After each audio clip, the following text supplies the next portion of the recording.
अनंत कोटि दंडवत सतगुरुदेव को। स्वरूप गीता के माणिक मोती के अंदर अपना विषय चल रहा है यमाचार्य का उपदेश नचिकेता को। 4 उपदेश 4 लक्षण परमात्मा के बता दिए कि ये परमात्मा के लक्षण हैं। अब 5वीं युक्ति दे रहे हैं। क्या कहा? गर्भवस्थी स्त्रियों का उदाहरण देते यमाचार्य ने कहा, नचिकेता, जैसे स्त्रियां गर्भ को विधिवत पोषित करते हुए धारण करती हैं, वैसे ही जात वेदा अग्नि के द्वारा मनुष्य सामग्री सहित हवन करते हुए जिसकी स्तुति करते हैं, एतद वै तत्, यही है वह परमात्मा जिसके बारे में तुमने पूछा। अब उन्होंने अग्नि का उदाहरण दिया और एक स्त्री का उदाहरण दिया कि देखो, जैसे एक स्त्री है वो गर्भ धारण करती है और वो विधिवत बच्चे का अपने आप पोषण होता है, अपने आप होता है या कोई करता है, पता ही नहीं होता माँ को। तो खा पी के सो जाती है, फिर वो कैसे अपने आप ही अंदर क्रिया होती है। गुण समूह के कारण, स्त्री का गुण समूह ऐसा है कि उसमें अपने आप ये क्रियाएं होती हैं, चाहे वो दूध है, चाहे वो प्रकट होना है दूध का, फिर चला जाना है दूध का, बच्चा बड़ा हो गया तो ये तो सहज क्रिया है, पर उसको बोझ नहीं लगता भाई वो उठा के उसको घूम रही है, तो सहज अवस्था है। अब उन्होंने कहा कि इसी तरह ये जो फिर उन्होंने उदाहरण दिया कि ये जो जात वेदा अग्नि है, अग्नि के द्वारा मनुष्य सामग्री सहित हवन करते हुए जिसकी स्तुति करते हैं, ऐसे ही परमात्मा ने, जैसे स्त्री धारण करती है ना गर्भ, ऐसे परमात्मा ने सारे विश्व को धारण कर रखा है। सारा मतलब उसके गर्भ का मतलब सारा उसके अंदर ही हो रहा है। अब स्वप्न देखते हो आप, तो सारा स्वप्न किसके अंदर चलता है? आपके अंदर चलता है। पर उस वक्त स्वप्न देखते हुए आपको लगता है कि बाहर है सपना, है ऐसा? आप कहते हो दिल माँ के घर घूम आई, मैंने बहुत बड़ा वो कोई भी कार्य पढ़ने के लिए हो, लिखने के लिए हो, ऑफिस के लिए हो, अपना कारोबार के लिए हो, हम सारे स्वप्न देखते हैं। पर वो स्वप्न उस वक्त हमारे, यूँ कह दो, हमारे गर्भ के अंदर, हमारे अंदर होते हुए भी उसकी प्रतीति कहाँ होती है? बाहर होती है। आ रही है समझ माया की? ये माया बहुत तकड़ी है। भगवान को कहना पड़ा, मेरी माया दुर्त्या बहुत तेज है, वो अंदर हो रहा है सब और दिखता बाहर है। ऐसे परमात्मा ने सबको अपने अंदर ही धारण कर रखा है, सब नाम रूपों को। गर्भवती स्त्री का उदाहरण दिया ना, तो इसी तरह कहा कि वो लेकिन भासता बाहर है सारा जगत, और वास्तव में ये परमात्मा के सारे अंदर ही है। उसके अंदर उत्पत्ति, स्थिति और लय, जैसे स्वप्न की उत्पत्ति, स्थिति और लय। और फिर कहा दूसरा कि जिस मंत्रों के सहित जातवेद अग्नि कहते हैं, जो अपने मंत्र भी है जातवेद अग्नि का, आर्य समाज जाते थे तो बोलते हैं वहाँ कि भाई अग्नि जो जातवेदा अग्नि है वो उसका यज्ञ करते हैं उस परमात्मा को का नाम उच्चारण कर करके। तो जिसके लिए वो अग्नि से यज्ञ किया जाता है, ठीक है, ओम के लिए किया जाता है, हर मंत्र के साथ ओम लगा होता है, तो किया भी परमात्मा के लिए जाता है, ओम के लिए जाता है। तो ये जो जिसके लिए यज्ञ किया जाता है, जो निराकार है, आकार तो नहीं रखते ना, यज्ञ करते हैं तो अग्नि से यज्ञ में हवन होता है और उसको याद करते हैं और उसकी आहुतियाँ देते रहते हैं। लेकिन अग्नि, जातवेदा अग्नि, यज्ञ वाली अग्नि सामग्री सहित जिस परमात्मा की स्तुति करती है, ठीक है, वो निराकार है ना, सामने तो नहीं है। कहते हैं जिसकी स्तुति की जाती है, वेद मंत्रों के द्वारा यज्ञ किया जाता है, उसके लिए हे सौम्य, वही जो दिखता नहीं है आँखों से, वही एतद वही तत्। ना तो गर्भ में सब कुछ है, हमें ये दिखता है कि हम सारे जीव जो है परमात्मा के सारी सृष्टि की उत्पत्ति की प्रतीति, स्थिति की प्रतीति उसी में है। उपनिषदों में मंत्र भी है, यतो वा इमानि भूतानि जायन्ते येन जातानि जीवन्ति, कि जिससे वो प्रकट होते हैं भूत, फिर उसके अंदर रहते हैं और उसके अंदर ही उनका पालन पोषण होता है, लय होता है। तो ये इसलिए गर्भ का उदाहरण दिया। फिर अग्नि का दिया भी, जिस निराकार का उसका कोई आकार नहीं है। यज्ञ के अंदर जातवेदा अग्नि के द्वारा उन्होंने अग्नि का जो संज्ञा दी, उसके द्वारा जो सामग्री सहित जिसके लिए यज्ञ किया जाता है, हे सौम्य ये वही परमात्मा है जिसके बारे में तूने पूछा। अब ये गर्भ वाली बात आ गई यहाँ पर, और अग्नि की भी आ गई कि कोई आकार का नहीं करते यज्ञ परमात्मा के लिए, वहाँ उनका रूप नहीं होता। ठीक है, अग्नि के द्वारा मंत्र पढ़ के और उसको आहुति दी जाती है परमात्मा के नाम से। तो इस प्रकार यहाँ दो उदाहरण दे दिए। ये अब ध्यान रखना है कि सारी सृष्टि स्वप्न वाली देखना, मुझ में, मुझसे और मैं ही मैं। जागृत में परमात्मा से, परमात्मा में और परमात्मा ही परमात्मा। ठीक है, तो इस प्रकार उन्होंने ये कहा कि वो परमात्मा जो निराकार है, जिसका आकार नहीं है, जिसके मंत्र से स्तुति की जाती है, और स्त्री में गर्भ की तरह उसने इस जगत को धारण कर रखा है। ये सौम्य, ये वही परमात्मा है जिसके बारे में तूने पूछा है। अब आगे, जहाँ से सूर्य देव उदय होते हैं, जिस उसमें अस्त होते हैं, वहाँ सभी देव शक्तियाँ निवास करती हैं, परंतु कोई उसको लांघने में सक्षम नहीं। उसका पार देवी देवता भी नहीं पा सकते। वह ही सब देवों का आश्रय है। ये सौम्य एतद वै तत् है। एतद वै तत् कितनी बार आ गया? 6 बार हो गया। वही बार बार कह रहे, ये वही है। जैसे वो है ना, तत्त्वमसि तत्त्वमसि तत्त्वमसि, ये परमात्मा के लिए महावाक्य है कि ये वही है परमेश्वर जिसके बारे में तूने पूछा। कितनी सतगुरु की कृपा है, ऐसे उपनिषद किसको समझ आते हैं? ये तो बहुत बड़ी कृपा है, आप सबके कर्मों का योग है जो यहाँ पर दिखता है। तो ये छठा हो गया। क्या कहा यहाँ पर कि जहाँ से सूर्य उदय होते हैं।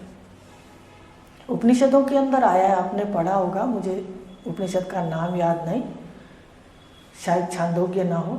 उसमें था कि सबसे पहले ईक्षण हुआ तो अग्नि प्रकट हुई, एक को अहम बहुश्याम। फिर अग्नि में ईक्षण हुआ, एक को हम बहुश्याम,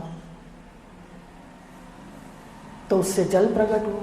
फिर जल में एक को हम बहुश्याम ईक्षण हुआ तो पृथ्वी हुई।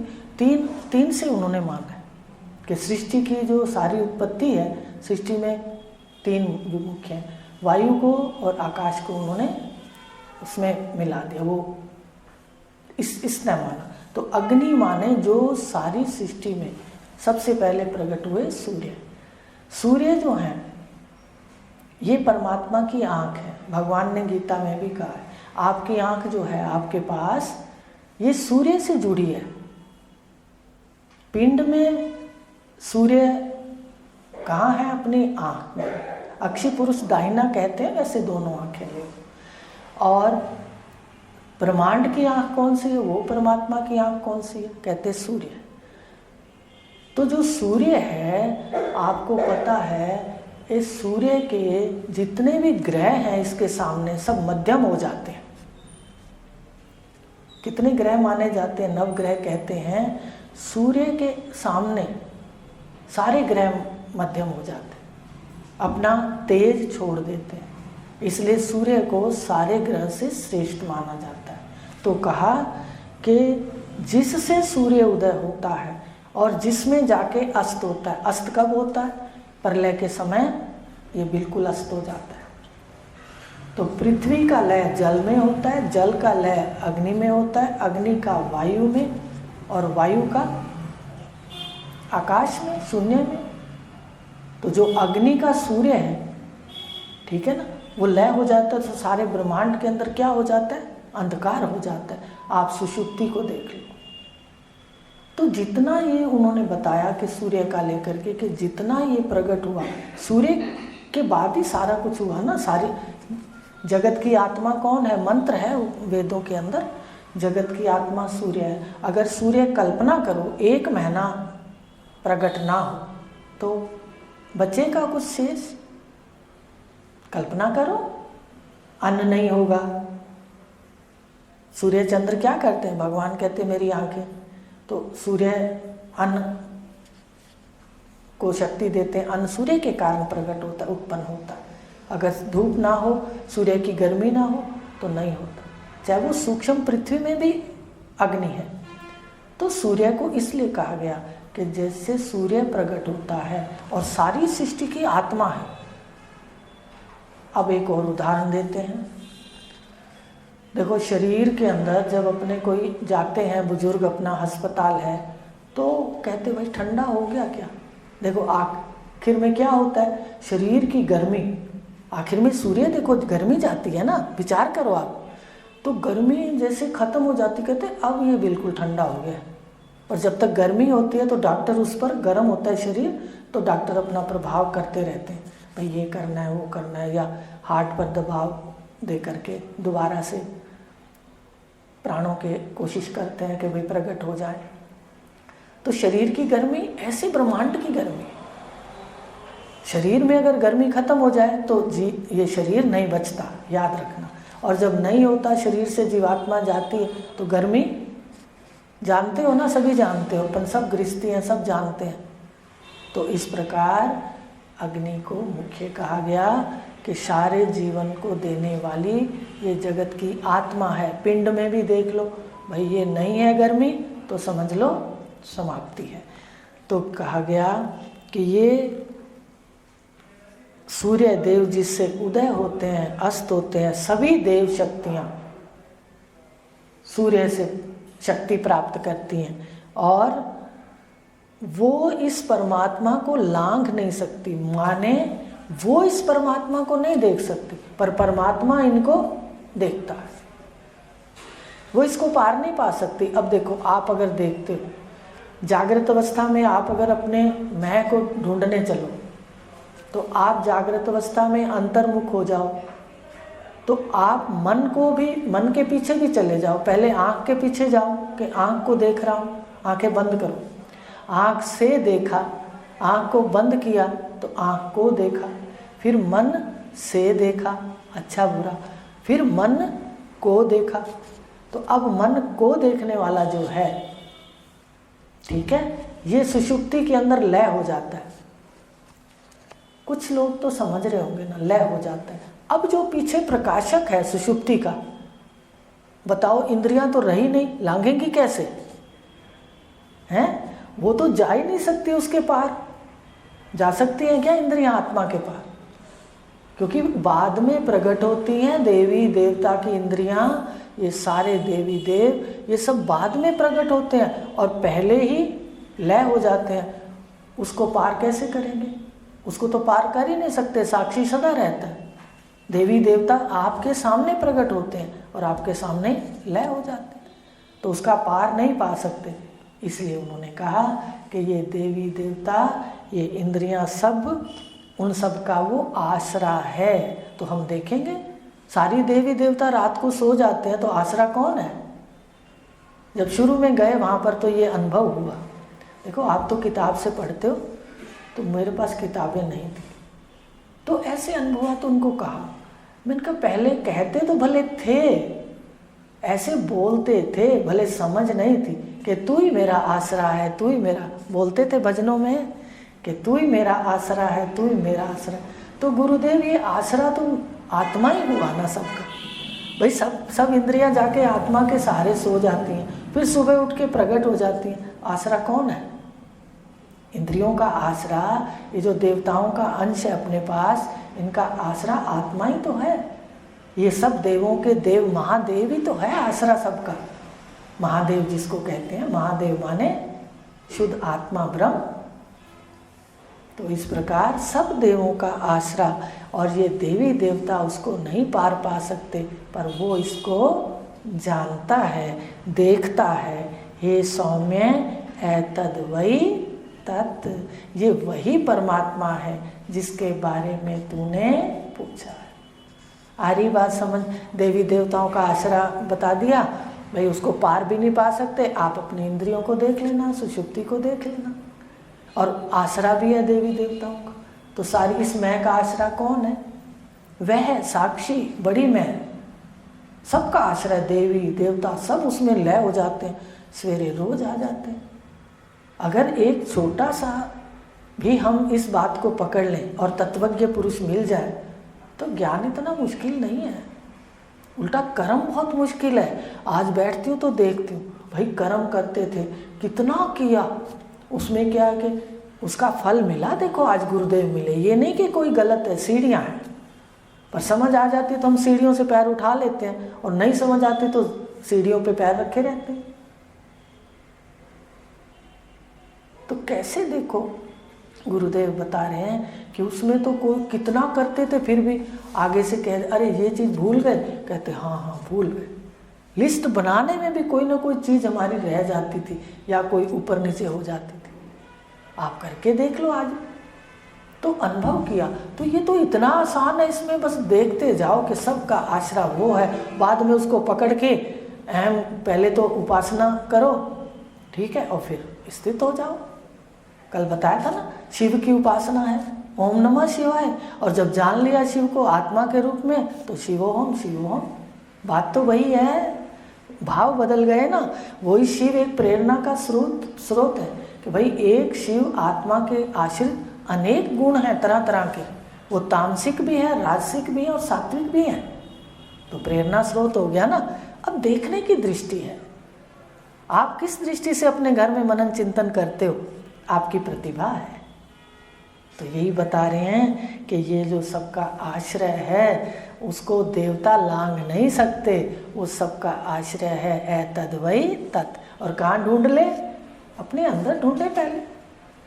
ब्रह्मांड में तो फिर चलेंगे, सूर्य वहाँ से प्रकट हुआ, वहाँ लय हुआ। यहाँ से देखो, आप सुबह उठते हो, सबसे पहले आंखों पर प्रकट होता है। सबसे पहले कहाँ बैठा है? बैठक कहाँ पर है? ब्रह्मांड में सूर्य में बैठक है, पहली बैठक। और पिंड में आंखों में है मैं की बैठक आंखों में। विशेष कह रही हूँ, सामान्य तो सर्वत्र है।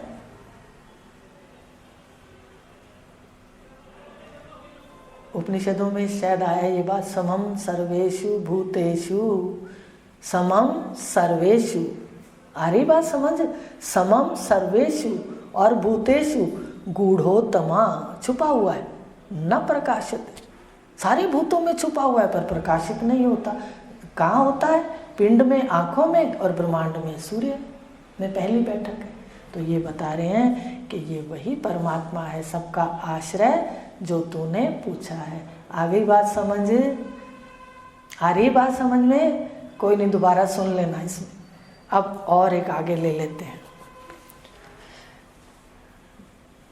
6 बार हो गया। अब वह परमेश्वर अब इस लोक में भी है और परलोक में भी वही है।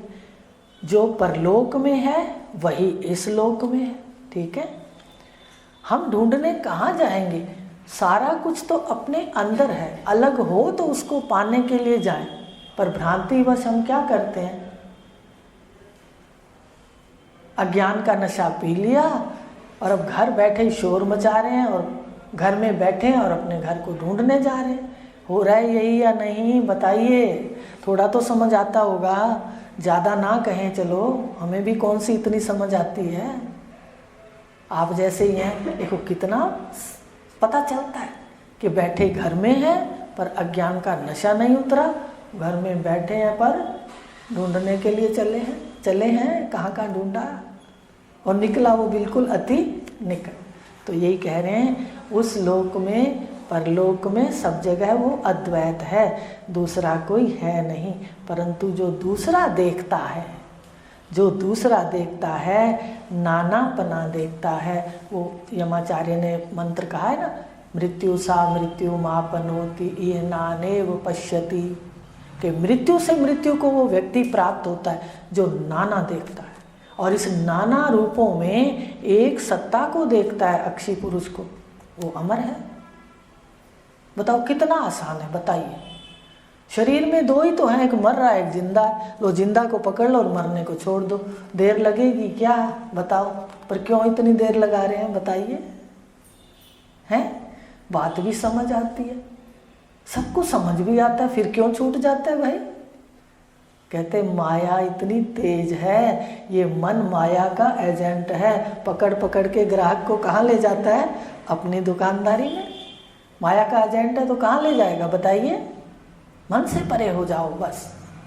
आ रही है बातें समझ, छोटी छोटी बातें हैं, रोज मिलते हैं, रोज बात नहीं हो जाती है और होती भी अलग है। बात वही है पर समझाने में युक्तियाँ रोज नहीं है। तो बताया यमाचार्य ने कि जो अन्नानापना देखता है वो मृत्यु का ग्रास बनता रहता है। जो भी मनुष्य जगत की अनेकता को सत्य समझता है, देखो अनेकता देखना बुरा नहीं, ज्ञानवान भी भेद तो देखेगा, भेद नहीं मिटेगा। ज्ञानवान भी, देखो ज्ञानवान की स्थिति बड़ी आश्चर्य युक्त होती है, कोई भगवान ने का कोई पहचान नहीं पाता उसको, वो भेद तो देखेगा पर भेद की भ्रांति वो नहीं होगी उसमें। भेद सत्य है, ये भ्रांति खत्म हो जाएगी, भेद खत्म नहीं होगा, याद रखना। एक माँ और पत्नी में सदा भेद रहेगा। अगर ना होता तो भगवान कृष्ण कैसे रहते, राजा जनक कैसे रहते। भगवान कृष्ण सबसे बड़े उदाहरण है इस विद्या के, और उन्हीं के मुख से ही गीता निकली है और पूरे 18 अध्याय निकले हैं। गुणों का भी समझाया अर्जुन को, श्रद्धा का भी समझाया, कर्मों का भी समझाया। बताओ, जो हम कर रहे हैं वो तो कृष्ण ने किया है। तो कैसे देखो, योग सहित भोग उनका जीवन था, और भोग की भी पराकाष्ठा थी, पति कि नहीं थी। और सबसे 16 कला संपूर्ण है। तो ये है असली बात। ये थोड़ी है कि वही अपने ज्ञान लिया, भाई अद्वैत कहा है दीदी उपनिषदों ने, तो अब भेद नहीं है। अरे व्यवहार के अंदर तो भेद रहेगा, सिंह में भेद रहेगा, सांप में भेद रहेगा, गाय में भेद रहेगा। हमें समझ होगी कि कौन सा नुकसान पहुंचाता है, कौन सा हमें लाभ देता है। पत्नी और माँ का, बहन का, भाई का, मित्र का भेद तो रहेगा, पर भेद भ्रम मिट जाएगा कि भेद सत्य है। बात समझ रहे हो? तो यही वो बात कह रहे हैं, जो नाना देखता है वो मृत्यु का ग्रास बनता है, मृत्यु से मृत्यु को प्राप्त होता है, कष्ट पाता है। परमात्मा के अतिरिक्त दूसरा कुछ सत्य है ही नहीं। देखो यहाँ पर कितना लाभ है, मन समाहित हो जाता है, आपके शरीर की भी पॉजिटिव एनर्जी मुझे दिखता रहता है, आप बीमारियों से बचोगे, पॉजिटिव एनर्जी हो जाती है, पुण्य पूंजी बन गई, हाजिरी लग गई। और फिर वृत्तियाँ भी अंदर थोड़ी थोड़ी जरूर। आप कहोगे दीदी हमारे को कुछ नहीं पता चलता, पर मुझे पता है। कुछ नहीं पता चलता फिर भी आपके अंदर है और आपके कचरे को बाहर निकाल रहा है, तो सारा ही लाभ है। पर एक बार 1 घंटा मन को दृढ़ता से हमने देखना है, संध्या का और ये किसी को नहीं देना। तो ये बात तब बनेगी। तो बता रहे हैं नचिकेता को कि परमात्मा के अतिरिक्त केवल दूसरा नहीं, परमात्मा ही जगत में प्राप्त करने योग्य है। भगवान ने गीता के अंदर भी कहा है, अब ये बताता हूँ जिसकी मुक्ति ज्ञान से, जिसके ज्ञान से तू मुक्त हो जाएगा, ऐसा मैं ज्ञेय बताता हूँ। तो ये यमाचार्य कह रहे हैं कि उसको परमात्मा के अतिरिक्त कोई प्राप्त करने योग्य नहीं, क्योंकि उसको मनुष्य शरीर, मन, बुद्धि आदि के द्वारा ही प्राप्त किया जा सकता है। देखो एक ही दरवाज़ा मिलता है, कितनी योनियों में भोग भोग कर इसको सफल कर लो। योग सहित भोग जब तक हमारी वासनाएं हमारे मन को धक्का देती हैं, बस हम वर्ण धर्म के अनुसार भोगें, भोगना मना होता तो कृष्ण सन्यासी हो जाते, राजा जनक सन्यासी हो जाते, याज्ञवल्क्य के बाद में हुए। इसमें कोई विधि निषेध नहीं है। ब्रह्मज्ञानी, हर ब्रह्मज्ञानी की अलग अलग स्थिति है गुणों के कारण। तो बताया कि जितना भी है ये मनुष्य शरीर में सुलभ है, सतोगुणी बुद्धि से सुलभ है, तत्वज्ञानी की प्राप्ति से सुलभ है, सब कुछ तो मिल गया। अब अपनी कृपा कर लें, अपने मन पर एकदम विवेक का डंडा बरसाएं कि नहीं चलना है, नहीं पढ़ना है, नहीं स्वाध्याय करना, तब काम चलेगा। फिर बताते हैं मन माया का एजेंट है, ये घुमा के फिर ले जाएगा। आओ बाजार चलते हैं, आओ सहेलियों से बातें करते हैं, आओ अपने दुकान का काम करते हैं। पहले क्या है, ऐसा नहीं, पहले वो बाद में खाना पीना। तो इस प्रकार कह रहे हैं कि जो ये मनुष्य शरीर में प्राप्त होता है और किसी शरीर में प्राप्त नहीं होता, ऐसा ना जानकर जो माया के इस नाना नाम रूपों को सत्य जानता है और बारंबार जन्मता है, जो भूत वर्तमान काल और भविष्य में सदा शासन करता है, मनुष्य के हृदय में अंगुष्ठ मात्र रूप से स्थित है। अंगुष्ठ मात्र क्यों कहा गया, ये जीव के लिए आया है कि मनुष्य में वो कैसे स्थित है, जीव रूप से। ठीक है, उसका उदाहरण दे देते हैं। अंगुष्ठ मात्र माने हृदय के अंदर व्याप्त है विशेष रूप से, तो जीव के लिए आता है। अंगुष्ठ मात्र स्थित है ऐसा जो उसके विशेष स्वरूप के लिए, विशेष स्वरूप के लिए, विशेष क्या है, सामान्य व्यापक है और विशेष हृदय के आकार का भासता, शरीर के आकार का भासता। ये सारा मैं तो बताया अंगुष्ठ मात्र रूप से है, उसके विशेष रूप से कहा गया है। कोई भी मनुष्य इस हृदय रूपी गुफा में स्थित परमात्मा को यथार्थ रूप से जान लेता है, वह किसी की निंदा नहीं करता। देखो, निंदा इतनी बुरी बात है कि यमाचार्य को भी बार बार कहना पड़ा। लेकिन आपको एक बात और बताते हैं, जब कान खड़े हो जाने चाहिए हमारे, जब हमें संसार की निंदा ही हमारे उपनिषद मना करते हैं, तो हम कभी गुरु के बारे में कुछ ना सुने।